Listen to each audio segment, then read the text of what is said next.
Hello ladies and gentlemen, it's been a while, right? Hey, and well yeah, today we're going to come back again and do a review of the Patton today. So, what can I tell you about this tank? One, I've played it a lot. And two, it's a fairly good tank. Let's just take a look at the stats quickly before we start showing you some replays. 218 standard penetration, that's with the normal AP rounds, 265 with APCR, and then with heat a measly 53. But let's face it, who fires heat anyways? I'll save this one on my loadout. I have heat, but you never know when it might come in handy. It might be a vehicle but you can't get around, say into the cap circle, and you've got to kill it. It's usually handy to have heat on, high explosive on board to be able to deal with that threat. Now this is with the upgraded turret. It's got 101 frontal armor on the turret, 76 side and 91 on the rear, as you can tell by this strange shape. These I don't think count as frontal armor, it's a very tiny amount. Now the engine, it's got an 820 horsepower engine, it's pretty good. It gets it around fairly quickly at fairly half decent 48 kilometers an hour, which is pretty snazzy. 38 track traverse, so as you can imagine this thing turns ridiculously quickly, and well 745 view range, signal range. And what I've got on this is a vertical stabilizer, gun rammer, and a medium sport liner, because these things, they're kind of needed, I'd say. A vertical stabilizer and a Patton is probably the best thing you can put on it. And obviously a bunch of other things. So let's look at the hull armor. Well, it's fairly similar to its turret in terms of the frontal and sides, but on the rear it drops down from 91 to 50. So it's not so bad, but you can. At what point are you going to want the enemy to the rear of this tank anyways, or let them, for that matter, get behind you? So the standard damage of this tank is 293 to 488. I cannot speak today. So it's you could dish out a lot of damage with this tank. Standard shell penetration ranges from 164 to 273. Rate of fire is 6.45, which is pretty good. And it reloads in 8 seconds with a 40 turret traverse, which is pretty good, and it does get a fairly bloody good view range of 423. It's pretty nice view range indeed. One that I like to toy around with and play the sort of medium scout role when I'm playing this tank. So let's have a look at the progression quickly. Yeah, that's a lot of guns, right? And guess what? You can't use I mean, you'd think, going back to Pershing, you'd start off with that gun on this. Nope. You can start off with this, and you can't use any of these other guns until you get this. Yeah, I know, right? Painful. Very painful. It's a very painful tier 9 grind, and I've been through a few tier 9s at this point, so it's not so nice at all. And then of course you get this thing, and you have the grind for the top gun on this as well, people. It's a pain. American mediums are a pain in the ass, but they're very rewarding when you fully upgrade them. So what I'm going to do now is I'm going to show you a couple of replays of how this tank performs, do a bit of commentary on it, and if you're looking towards this line of tank in World of Tanks, trust me, it's a very good line, except the some of the more previous tanks, like the T20. T20 was a bit meh. I can't remember, did that thing even get a 90mm? Let's have a look quickly. I can't remember if that thing got a 90mm or it just got stuck with a 76mm. No, it did get a 90mm. So hang on, is that the M3? So yeah, you start off with a T20 top gun stock on an M46 Patton. It's just bullshit. You don't want to play it. You want to play this tank with that gun. It's so not friendly at all. But anyways, guys, let's get some gameplay. Right. Okay. So this was the first replay I could actually get to work out of the 6. I think, yeah, out of the 6 I have, only one of them works, and in fact this game's a loss. I think, yes, this game is a loss, as it is, as I titled it in the replays. But it was a very good loss. But the other games, the other 5 games I had recorded were wins. So this is going to show you what the Patton can do to a degree. But at the same time, it's a loss. So there are a few mistakes made. I think I personally think I made. So bear with me. And after this, I'll show you a proper game, like a live recorded game, and see how that works out. As you can see here, I'm going up on the right and spawning down the bottom there. So usually go up here. I take up this on the left here. Is that big tree? There's a bush in there that I usually like to sit in and spot things in. Momentarily, one of their artilleries, I think it's the M53, is about to knock out our M5 Stuart. Waste of a shell, as I do type in chat. You don't waste like a 20 grand shell on a tank that's going to be able to repair itself for less in the price.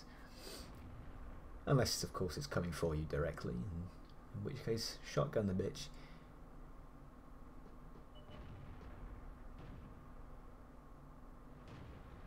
As you can see, they're clearly spelling waste wrong. Now, at the time I didn't realise, I wasn't sure when I was playing this if 6 cents went off or not. So this is going to be a bit of clarification for me as well. Enemy vehicle destroyed.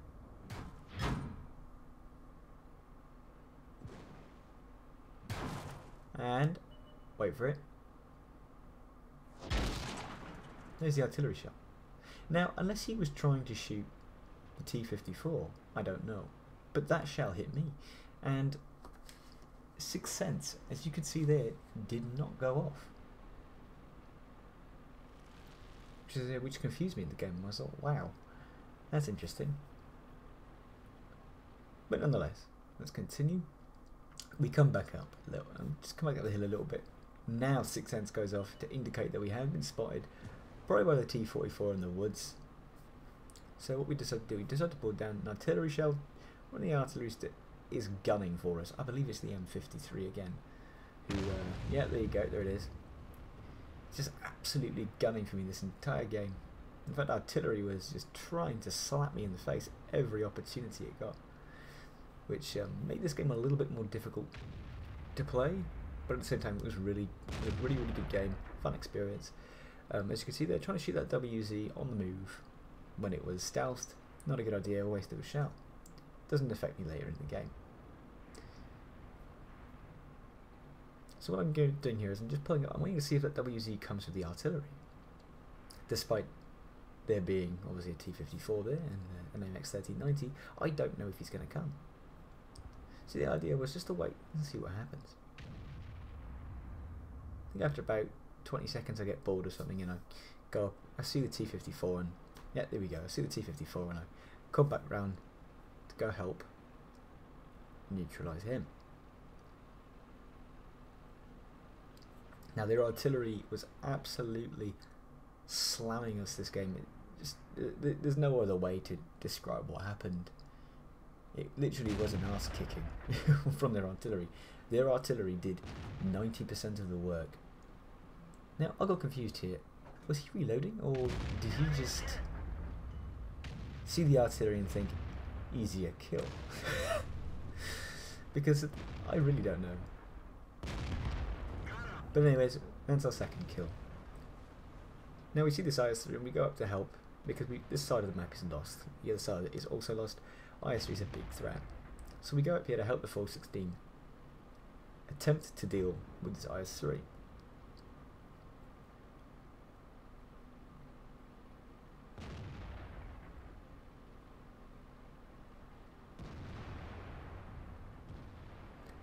The 460 puts a good shot into the IS-3. We come up, put one into the IS-3, and artillery gets the final blow on him.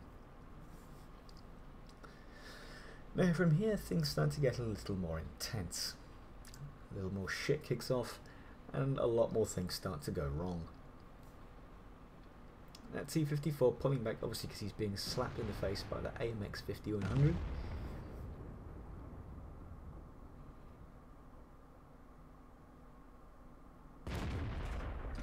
Shot falls short of the 1375.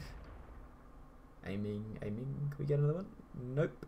He's stealthed again in that bush. We know he's in that bush, and we'll remember this later on as well. At this point, a Panther gets spotted, and it just comes into our line of view. We track it, and I believe we put another shot into it. I wasn't sure at the time. I didn't see that. I saw 2 artillery shells land, so I thought he'd been tracked again, but apparently not. And my shell did miss him, as he's shown later on. I fire a couple of shots in that direction, though, assuming that he's been tracked by the artillery and that my initial shot into him detracked him again. There's that WC over there again, harassing our team, and here comes a wily 5100 and starts to eliminate our 1390. Lead the shot, lead the shot, lead the shot, and kaboom. That's our 3rd kill. We realise we've been spotted, and at this point we know who's going to come for us. Where's the shell? Wait for it. Wait for it. There you go, there's the shell. Because we were on a slope though, it made it a lot easier to be able to do this. Playing around in this sort of terrain here was very, very handy. And oh shit, a Yang Tiger. Very big oh shit moment. We bounce him, we unfortunately bounce off his hull, and then this 1375 appears. At this point I'm fairly confident that artillery is not going to be able to hit me due to my current position. We put another one into that 1375, who I believe does go for the cap. We missed this next shot if I'm not mistaken.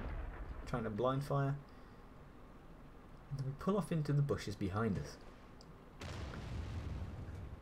Now as it turns out they're going to start capping in a moment. It wasn't the 1375, but the Panther. That Panther, who I'd been shooting ravenously at, had in fact survived that complete bombardment from myself and 2 artillery, which is pretty impressive.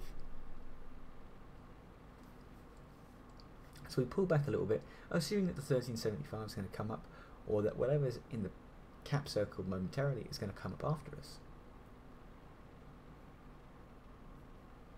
Because usually it's usually 2 tanks down and you've got this amount of players left on your team, it's usually a kill all mentality that people tend to go for. Now, this surprised me that they didn't come for me. A low health Patton between the 1375 and the Panther, they could have easily annihilated me. Easily. That IS-8 does turn around to come back to the base. He comes back a little too late to the party though. In a moment, we're going to spot that Panther. He's being chased by the Ag Tiger, which is going to come back soon and scare the living shit out of me. 1375, gone. A Panther. Now, I can only assume here that the IS-8 took out the Panther's gun because he does not shoot back at all, despite at the time looking. And say that again, he shot at the IS-8. So that's our 5th kill. Now things are getting a little bit intense, and remember that thing I told you about? The Ag Tiger's going to come back and scare the shit out of me? I've never had to reverse so fast on my Patton, put it that way. Or in any tank for that matter. Oh shit. Yep, that's right. Lucky to have not taken any damage there. And this is where medium tanks are at their best. Now I believe it was a shot from artillery. I believe it was a shot from artillery at the time, but it later turns out it was the T-44. Oh no, it was the artillery. I thought at the time it was the artillery. This confirms it. I thought it was the T-44 because that now comes back to bite me in the arse. But anyways, that was a 4,000 damage game. I think I could have killed this T-44. However, at the time I believe I was locking my turret to look behind me instead of actually trying to rotate. But it wouldn't have mattered anyway because it was an ISU at the top of the hill as well. So that concludes that game. Now let's go and get a proper game with this tank. So as I said, we'll go get a game. And thankfully the Patton, from what I've experienced personally, it does get fairly good matchmaking. I more often than not, do not see tier 10s, which is fairly good from a perspective of my own. Ping playing havoc in the top there, as you can see, and the frames are going to take a hit, but that's fine. So this is a tier 9 matchup. They've got a very dangerous IS-3 on their team, along with a Wallet Warrior and a T-49. This person may not actually be a Wallet Warrior, but that's why I like to refer to people who buy premium tanks. You're a Wallet Warrior. It's simple. I don't mean any offense by it, unless of course you're a reroll. But in that sense, I think just a Wallet Warrior. So what we're going to do is we're going to come up on the right side here, narrowly avoiding everything else in our team that might want to go up this way.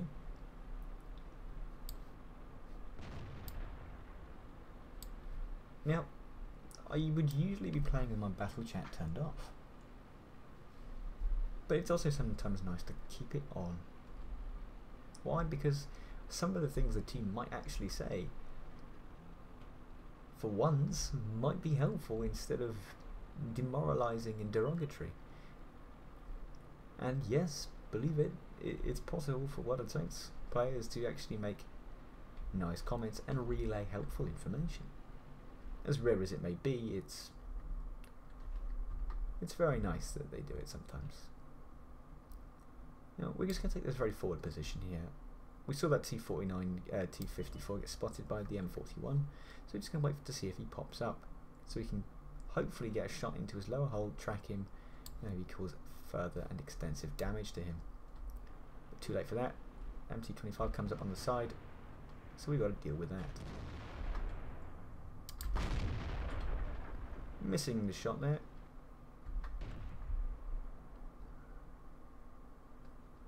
Little bastard's getting away.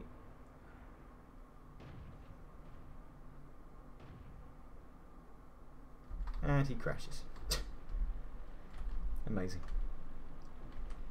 So all the while this has been happening, nothing's popped up on this flank. Fairly amazing, right? Which is good in the same sense, because we haven't got many tanks over here that will be able to defend it if anything does. Oh, and as soon as I say this, what comes up? Unfortunately, it goes into his turret. Of course, that was a snapshot and not a fully aimed shot into his hull, so it's very likely that this stuff happens. Fortunately, no artillery to worry about in this game either. T-54, they're trying to crash the ridgeline. He doesn't have the gun depression to get that gun over here on that ridgeline. Put one into his tracks. We do get spotted this time. We're probably going to take a hit here. Shot goes low again. Now this accuracy nerf I found has affected this vehicle more when it's static shooting than when it's shooting on the move. 9 times out of 10 every shot I fire on the move actually hits with this tank. It's very strange and it makes no sense, I know, but it's just how it is.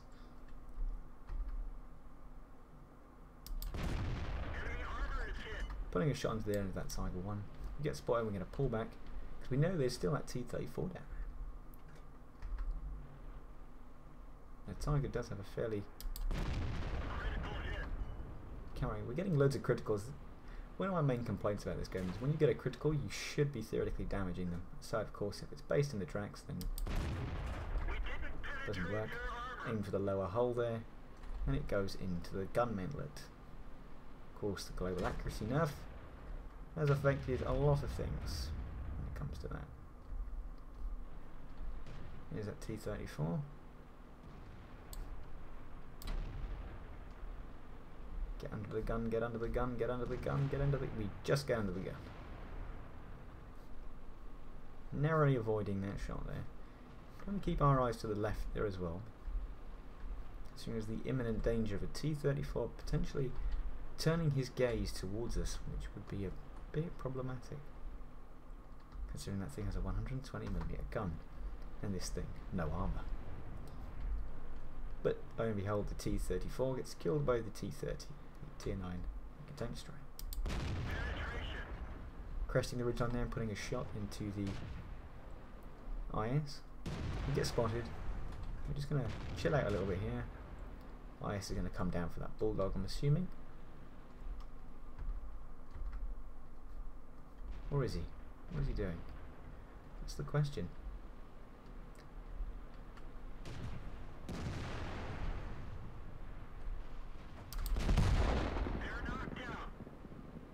Making sure that T-30 can't get us. I don't even know where that shot went. I don't want to know where that shot went either. Not the best shots I've actually had to make in this game. Oh, hello, and there's a wild IS-8.